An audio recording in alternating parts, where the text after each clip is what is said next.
It's tough going out there and dealing with something alone Right. versus knowing that you have resources, you have a community that says, oh, all you need to do is this, Right. or use these healthy tips. Welcome to That's Term Good. I'm Janelle Ball, and I'm excited to bring you thought-provoking conversations about biologics, specialty medications, treatments, and so much more. I'll be chatting with some amazing guests about access, affordability, and advocacy. You're really going to enjoy this show. Welcome to That's Term Good. Today, my guest is Jonathan Scott. Jonathan is an entrepreneur, former NFL player, author, and board member for the National Psoriasis Foundation. Welcome, Jonathan. Thanks for joining me. Truly appreciate you having me. And how are you doing this beautiful day? I'm doing good. It's hot here in Ohio. Okay. Yeah, that's awesome. So what you got for me today? Well, I want to know what's going on with you. You've got a lot of stuff going on. I mean, Yeah. board member of National Psoriasis Foundation. So, my background is, in dermatology. So I'd love to hear how you as a football player got involved in NPF, Yeah. and you're also an author. You wrote a book called The Winning Playbook. How did all this start? Where did this all begin, and why the NPF? Yeah, no, it's pretty simple. Well, kind of simple. But born and raised Dallas, Texas. I graduated from Carter High School in Dallas. Then after that, graduated from the University of Texas. Played and won the national championship back in 2005. Then went to the NFL, and just like any individual, people, can have traumatic experiences, and one of those traumatic experiences for me was that my father passed away, and after he passed away, I remember just randomly I got some weird kind of, at the time I thought I had like a ringworm. I'm like, I've never seen this. I had it like on top of my scalp. Team doctors, did samples and all that good stuff, and we were trying to figure out what it was. And that's that moment when you realize, like, oh man, this might be serious, because the doctors didn't even know what it was. So I'm like, I'm kind of thinking to myself, if the doctor don't know what it is, this might be some rare disease or something, right? So I'm panicking, freaking out. Well, I didn't get a proper diagnosis till maybe a year later. And so being misdiagnosed, and then I finally found out that I had psoriasis, and I'm like, psoriasis? I'm like, there's nothing wrong with my liver. And I'm like, oh no, that's cirrhosis. And so at that point, it was a good friend of mine just reached out and said, hey, I got someone that you should meet, and they're doing this outreach awareness event in the DFW area. And I was like, okay, cool. Let me check it out. So I go there, and it was an NPF event, just giving awareness, and it was just kind of like, hey, come learn about what psoriasis is. Bring your family, and it was cool because, typically when you go to health events, it can be a little drab, and you're dying, and oh, woe is you. But it wasn't that. It was a community of people who were living with psoriasis, and it was at a brewery. And so, like one of those microbreweries. Mm-hmm. And so I was like, okay, cool. All right, let me check it out. So I went there. They had all different types of fun activities, and it was kind of like a fair type vibe. And so at this point, I was like, you know what? I like this. Is okay. All right. I think I can handle this. So at the time, the NPF was doing things, and I was just helping as a volunteer, helping other people, and realizing as I got more research, I'm learning about children and who are living with the disease, and all the different nuances that come with it, bullying, lack of confidence, and all of those social anxiety issues that may come with having those physical appearances and lesions on the body.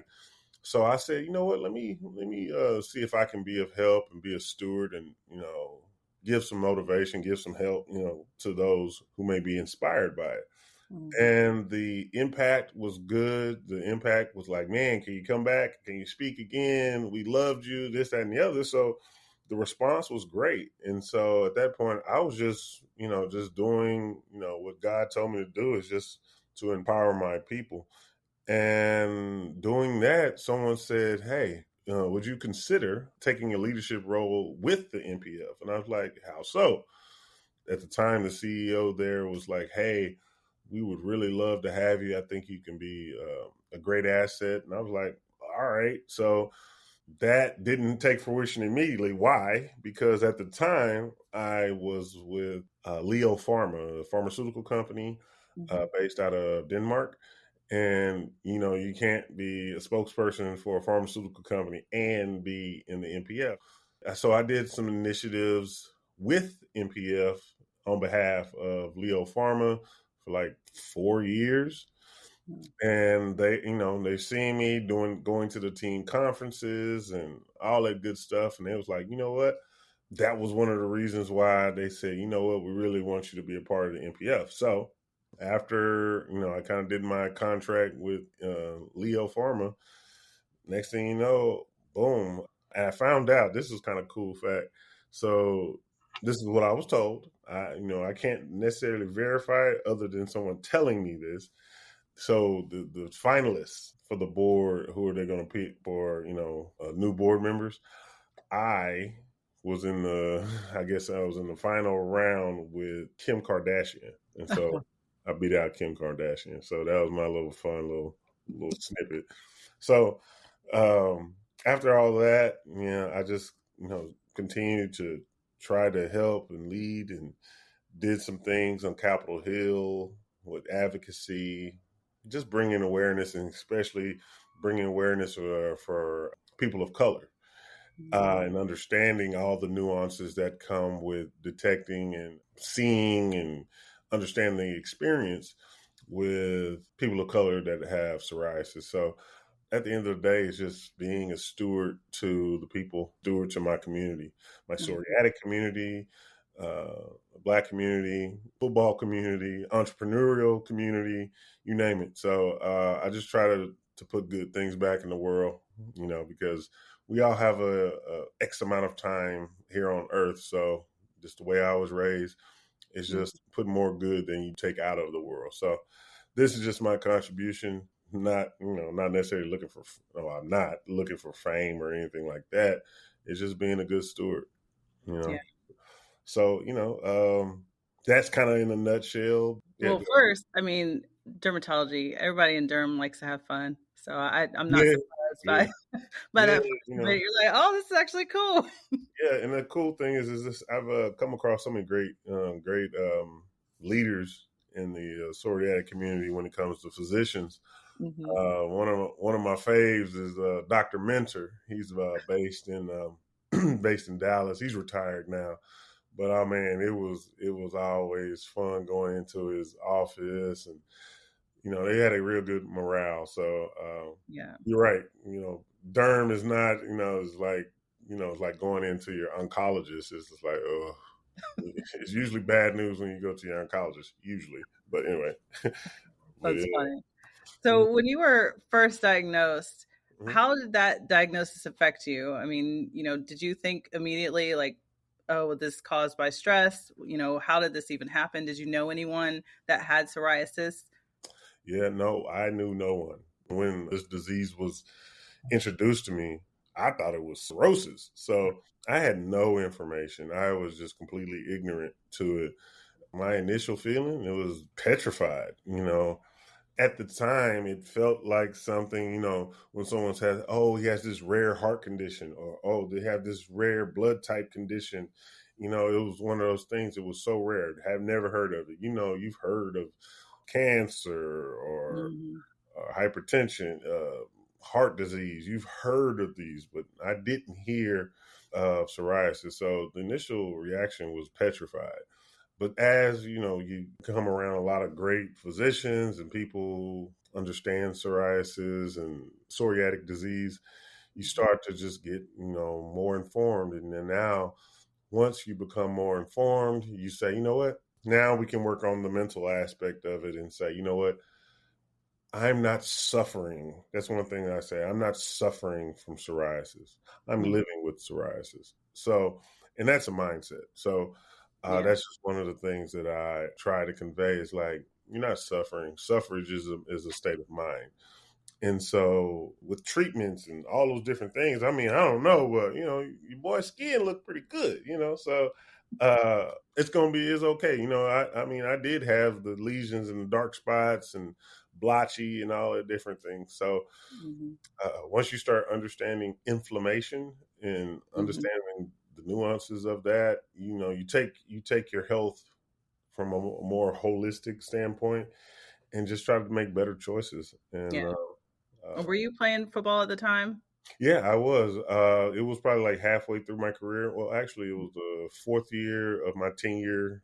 My tenure, my fourth year. That's when the little spot on the top of my head happened. So that's when it presented itself. Before Mm-hmm. that, nothing. So it was dormant Yeah. for 20 plus years. So Um, what about teammates then? Were they asking? They're like, "What's wrong with you? What's oh, that?" yeah. So people they were like, "What is that?" Mm-hmm. Initially you kind of, there's a little anxiety because, it kind of takes you back to like a kid. It's like, what's wrong with you? Yeah. But, you're a little bit more mature. So like, man, what's that on, man? What's wrong with your knee? And so like, man, you got to, you scratch yourself, a scar or something. And then I explain it. And they're like, oh, okay. All right. And then he always ended with, it's not contagious. And they're Mm-hmm. like, oh, okay, cool, cool, cool. So, it's just more, getting past that initial conversation, Mm-hmm. just uncomfortableness, if you will. But once you kind of did that, and then once you just kind of do some things to where you create advocacy and Mm-hmm. bring awareness to people, they're like, "Oh man, I ain't know that, man." Yeah. So you actually start realizing that people kind of get on board and try to help in however which way they can, whether it's financially, with their time, or sometimes both. So Right. initially it was kind of daunting, but now Yeah. easy, easy. Yeah. It's wild to me that not that many people have heard of psoriasis and or friends or family members just don't know about it. Yeah, and that's kind of one of my objectives or mission for me personally is that people with skin of color, it presents itself differently Hmm. than most Caucasian Americans or Caucasians, period. Um, you know, that was my biggest thing is just bringing awareness. And then you find out, everyone that like, man, I didn't even know I had psoriasis, and I thought I had this, I thought I had that, and so it becomes a deeper conversation because we talk from social economic issues. We're talking about just the distrust historically from people of color Hmm. and physicians, and just not having trust in physicians. But creating different type of avenues to bridge the gap, if you will, to bring light to the situation, screenings and different types of charity walks and things of that nature. It's all about awareness, because if you don't know, you become misinformed or just Right. ignorant, Yeah. which is Do you okay. feel like you learning about psoriasis helped you become more comfortable with it Oh, and absolutely. coping with it? Absolutely. Being ignorant of something Hmm. is one thing, but remaining to stay ignorant is kind of another thing. So that was just thing. It's like, it's okay if you don't know, but Hmm. now that you know, what do you do with that information? You pass that information along. And that's that stewardship that I'm talking about, is just helping others who may have similar plights. And Hmm. that's just like with anything. How many people do you know have this, or how many people, you find a community, how many people like video games, how many people, you just find that commonality. And Hmm. once you have that commonality, have those conversations, you start to realize it's like, man, you just like me, or we have a lot in common. Right. So now that creates dialogue, it creates vulnerability, and allows us to have those, those conversations. That's one of the things that we do with the NPF is from regional standpoint, we actually reach out to the people, right? And asking, what are your concerns? I mean, man, working with biological coordinators really help bridge the gap between insurance and the actual patient, and understanding some of the things and roadblocks that they experience, and seeing how we as National Psoriasis Foundation can bridge those gaps and make that journey more tolerable, more palatable. It's tough going out there and dealing with something alone, Right. versus knowing that you have resources, you have a community that says, oh, all you need to do is this, Right. or use these healthy tips, all those different things. So that's the beauty of just what the NPF provides. And then the research is nonstop. It's roughly 80% of our revenue or our contributions go to research and the actual cause, our mission, if you will. Yeah. And that can be audited and verified. But that's the beauty of it, is like, we actually use the monies and the grants and the donations and the contributions to go to the mission, which is to find a cure and help people who are living with psoriatic disease. That's awesome. So how are you reaching these patients? Because, I'm a biologic coordinator by trade as well. And that's, kind of one of the things that I find really interesting is, if I go and speak to different offices or I'm talking to different patients and they're like, I don't know where to find resources or what to get. And I feel like there's just so much information out there. There's so much that's available. It's how do we reach all of these people? Is it like Facebook groups or, what exactly? Well, this is what I can say is that take the first step. Go to psoriasis.org, which is the website for the National Psoriasis Foundation, and explore that. And then there's a tab, and it's pretty user friendly. It's like, hey, I need help, right? And we have resources on hand that can walk you through, like, hey, what are the things that you're looking for? What are your concerns? And we have people on staff that do solely that, and just being able to provide those resources. You can be able to not avert, it's a person. So you get to talk to a person and say, hey, if you have a child and you're looking for a derm, all right, okay, here are some good people that are in our network that can be of assistance. One of the biggest things too is just, we try to also too is promote physicians to get into the derm space, because they're not readily available in every location. We had a kid that lived in Vernon, Texas, which is like a 4 or 5 hour drive from the Dallas DFW area. And they would have to make that trip and make that commitment just to see the doctor. It's just one of those things that, like, hey, if you need assistance, need help, got questions, concerns, just go to psoriasis.org. That can be the first step. And then we have people on staff that can help you with any situation, whether you want to get involved, where you're concerned about a loved one, you want to just understand more. We are the number one organization when it comes to psoriatic disease and advocacy. Absolutely, hands down. So that's the first thing. Just check out the website, and then they can get all those necessary steps, just helping you. And they do events in all states, right? Because I know I've seen some. I see a lot of them online, just in Texas and Dallas area. I feel like every time there's an event, I always see some soiree or something going on, and it's in Texas. I'm like, okay, what are the ones that are in Ohio or Chicago? And that's the beauty. Is it's like when we have summits, they vary from place to place, but ideally we want to have it in every major city.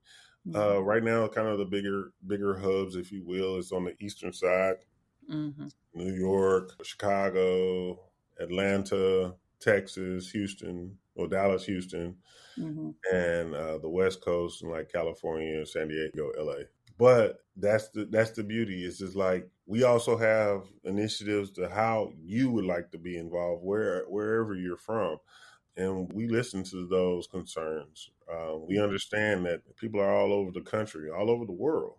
That's the beauty. It's like, hey, how can I be involved? Like one of the things that I did is one of my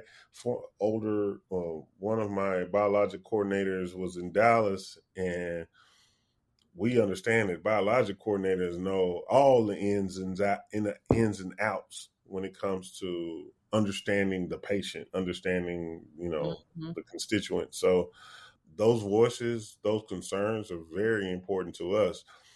Um, and that's the beauty, is you can always get in contact, even from a philanthropic or a volunteer standpoint. Just reach out. We have all different types of events that can be able to engage. You gotta let us know that you're there, Right. So let's just take the first step. Go to the website. Yeah, Yeah. absolutely.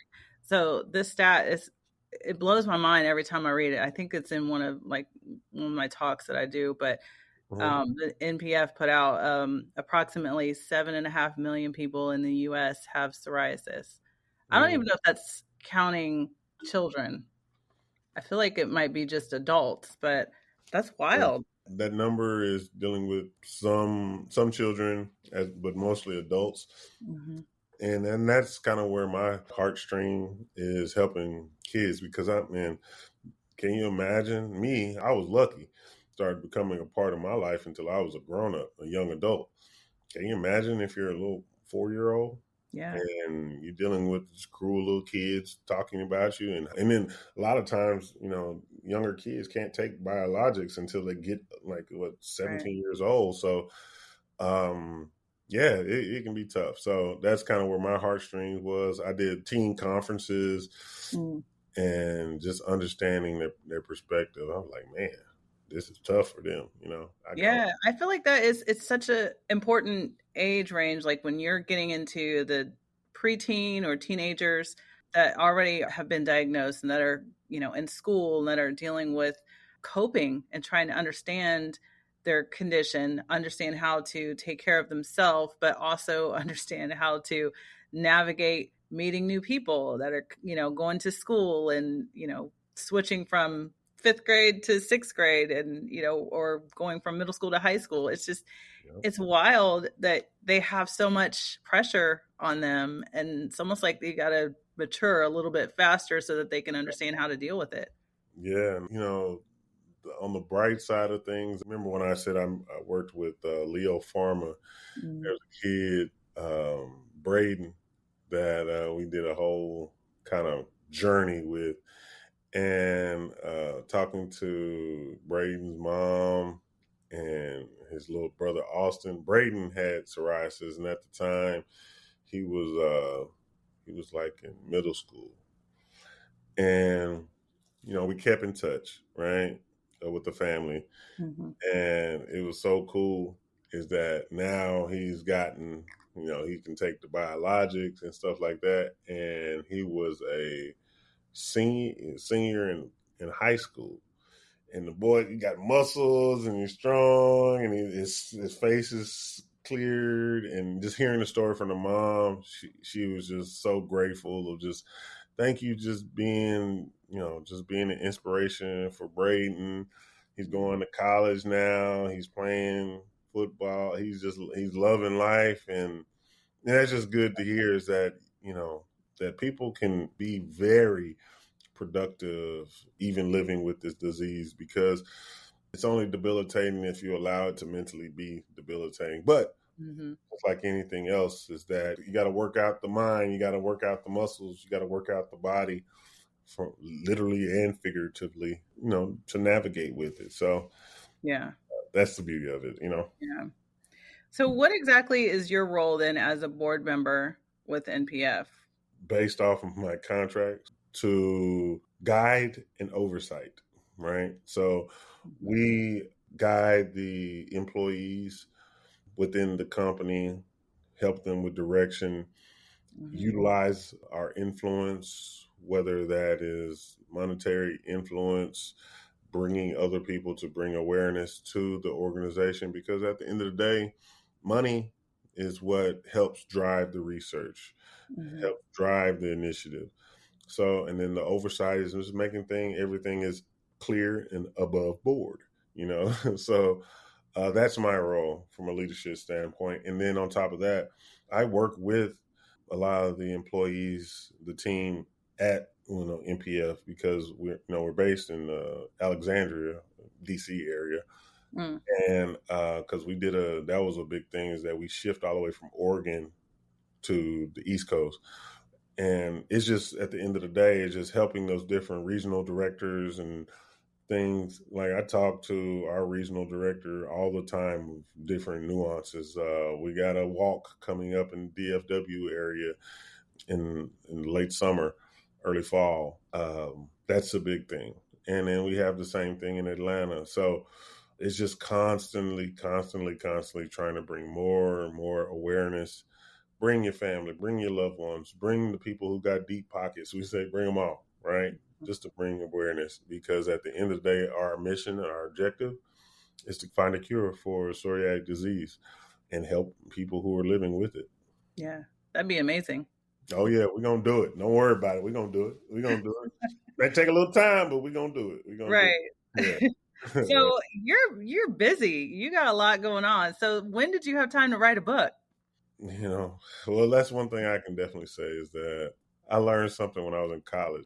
Actually, I was in high school going on my recruiting trip, and our athletic director said, all right, you got to realize there's one thing that every person has, whether you're rich, poor, black, white, wealthy, entitled, whatever. There's one thing that everybody has, and it's the same amount of time. And it's up to you to decide what you want to do with that time, because we're given the same amount of time. We get 24 hours in a day. So what are you going to do with it? And so that's when I understood that, one, don't give excuses.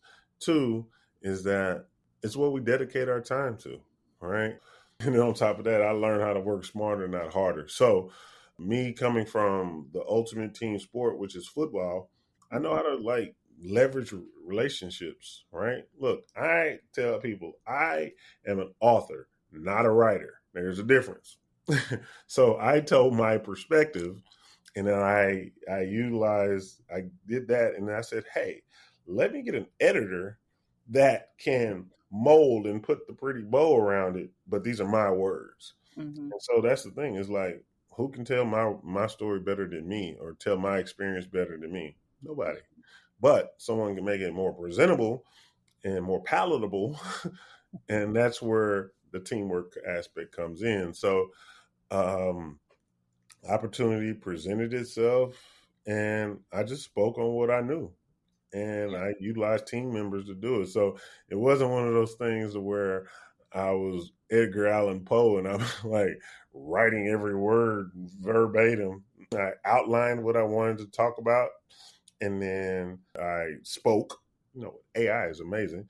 So after I spoke my words, it transcribes those words. And then at that point, I looked through it and edited it, like, no, this is what I meant. And then at that point, I said, all right, here's chapter 1. Send it to my editor. And it's like, okay, is this what you're trying to say, but more eloquently? Now, right. Like, yes, no, maybe. And so therefore, when it comes to like hardcore work, if I added it all up, I may have spent like 5 or 6 hours of like continuous work, because I already knew the subject. Yeah. And I was already doing the work because it was based around the business that I've been doing for 7 years. So the long way of asking your question is that I just know how to manage my time and how to be effective with my time, you know? So, yeah. And then just like anything, especially now with the current political space that we're in, you got to have more than just one iron in the pot if you're a true entrepreneur. Mm-hmm. I got many irons in the fire, but I'm not necessarily an expert in every single thing, but I definitely have experts in every single thing. So, so it allows me to make, good decisions. I have my own board of directors that help me with oversight and making sure that I'm making the right decisions. But you learn that over time, and experiences and trials. I always like to say is wins and learns. I don't lose. I learn things from Yeah. from any kind of mistakes or stuff like that, but I don't lose. Yeah. So what is your book about then? So yeah, it's about financial empowerment. And so my whole thing was is you hear the rhetoric about athletes and you've probably seen 30 for 30 broke, right? But what this is financial empowerment, right? Giving people the tools to say, hey, these are all the nuances. When we hear finances, a lot of times that word finances can be so daunting, right? Mm-hmm. So what we did, me and the editor and my co-writer, we said, you know what? Let's take out all the fluff and let's just get down to these different things. Mm-hmm. And understanding that it's not as daunting as people say. So it's allowing people to be in the driver's seat, but at the end of the day, you don't have to necessarily be an expert. However, you know what questions to ask. And the cool thing is that working with Simon and Schuster, they said, you know what? This makes sense. Initially, it was supposed to be just for, just for retired athletes and stuff like that. He's like, this actually makes sense for every regular Joe. Mm-hmm. And so that's where the expertise of one of the biggest publishers ever said, hey, let's mold this and make this a little bit more expansive, cast a wider net, if you will. And that's why it's called the winning playbook. And it's just dealing with things on and off the field. Yeah. And so got a big response and, was number one on Amazon for some weeks. Oh, wow. Yeah. So, and everything, all the things that we talk about, whether it's insurance or, picking the right financial advisor, understanding how taxes work. And the cool thing is that I was giving my experiences of how I stubbed my toe and learning from that. And I actually have my license with Department of Insurance. So I can't tell lies because I'll lose my license. So we got away from the financial entertainer. So I don't want to get into any type of potential lawsuit, but there's some other people out there. I call them financial entertainers. Mm-hmm. This is financial empowerment and literacy. So the things that we talk about can be verified. Just do the research. So, and it's an easy read, but yeah, it's real simple. The winning playbook. So easy read, not hard. And then I actually got something in the works that's going to even be better than that. So I'm not going to tell you what the title is going to be, but yeah, it's going to be dope. It's going to be all right. Well, we'll have to follow up on that then. Make sure we see when that comes out. Definitely will. But again, I am a big component. I'm a team player. I can be the quarterback, the running back, the receiver, and the head coach. Mm-hmm. I just do my job. And I also realize that like everyone else, if they believe in the mission and we can do this collectively and we lighten the load for everything, instead of I having to do everything, I just do my part. So the biggest piece of the glue is if you're working with me is accountability. So that's why I had to be accountable and say, well, people may not know this, but I apologize. I misinterpreted the time slot and that was my fault. And I take full responsibility for it. So I was going to have to ask you if you had an assistant or somebody, have to hire somebody for you. Yeah, I did. You know what? And it was just wins and learns. You learn something. Right. I like that though. I like that. Wins and learns. Yeah. So therefore, because when we associate loss, we associate it with failure. Right. A lot of times, this is my personal belief, is that when God puts things in your life that are daunting or troubling or redirecting, it's not necessarily a bad thing. It's probably not what you want, but it's probably something you need. So you got to just take reverence in those wins because, we only got a X amount of time and we don't really know how long that is. So use your time wisely. That's great. I love it. So before we go, I had another question for you as far as how do you feel like you being part of NPF has helped you in this whole journey? That is a good question. How has it helped me in this journey? It has helped me forge fruitful relationships moving forward.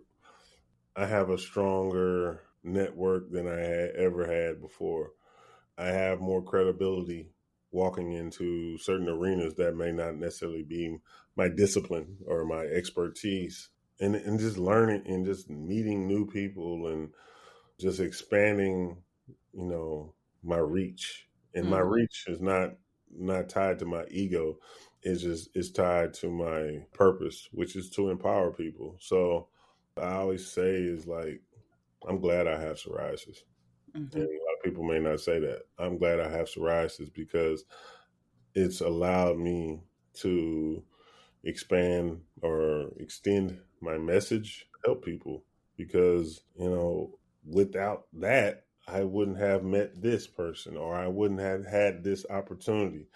If it wasn't for the psoriasis, I never would have even got to the point to do XYZ. So every day is a blessing.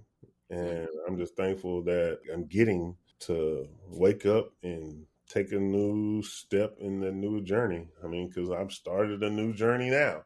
Yeah. So that's been pretty cool too. And I'm actually helping other people. So it's all about metabolic health. So it's a cool thing. It's a cool thing. And that's when I'm sipping my special juice. That's good.